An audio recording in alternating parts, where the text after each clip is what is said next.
Friends, ఈ రోజు మా అక్క విలేజ్ లో వచ్చామన్నమాట. ఇక్కడ శివాలయం ఉంది, కొత్తగా రీసెంట్ గా కట్టారు. శివాలయం వచ్చేసి శివలింగం చూసేయండి, శివలింగం చూసారు కదా ఎంత బాగుందో. నెక్స్ట్ వచ్చేసి ఇక్కడ మనకు విఘ్నేశ్వరుడు ఉన్నాడు అనమాట, గణపతి చిన్నది కదా విఘ్నేశ్వరుడు అనమాట. అదే విధంగా ఇక్కడ వచ్చేసి బసవేశ్వరుడు చూసారు కదా, అన్ని పాలరాత్రి చేసినవి అనమాట శివుడు. నెక్స్ట్ అదే విధంగా ఇక్కడ వచ్చేసి మనకు పార్వతీదేవి దర్శనం కూడా ఉంటుంది.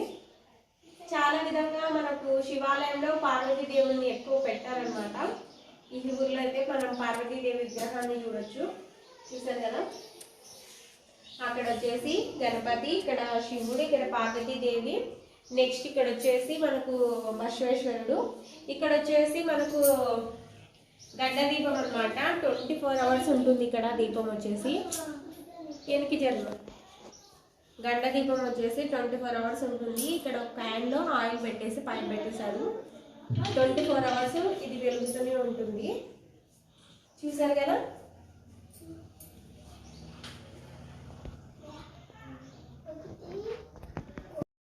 ఫ్రెండ్స్, ఇక్కడ వచ్చేసి ఆంజనేయ స్వామి విగ్రహం కూడా ఉంది, కొత్తగా రీసెంట్ గా తెచ్చారనమాట, చూసారు కదా. ఇదే టెంపుల్లో మనకు శివుడు అండ్ గణపతి దేవుడు, ఆంజనేయ స్వామి దర్శనం కూడా జరుగుతుంది. ఇంకా అక్కడ వచ్చేసి మనకు నాగ ప్రతిష్టలు కూడా ఉన్నాయన్నమాట, చూసారు కదా. ఆంజనేయ స్వామి అలానే ఇప్పుడు మనకి ఇక్కడ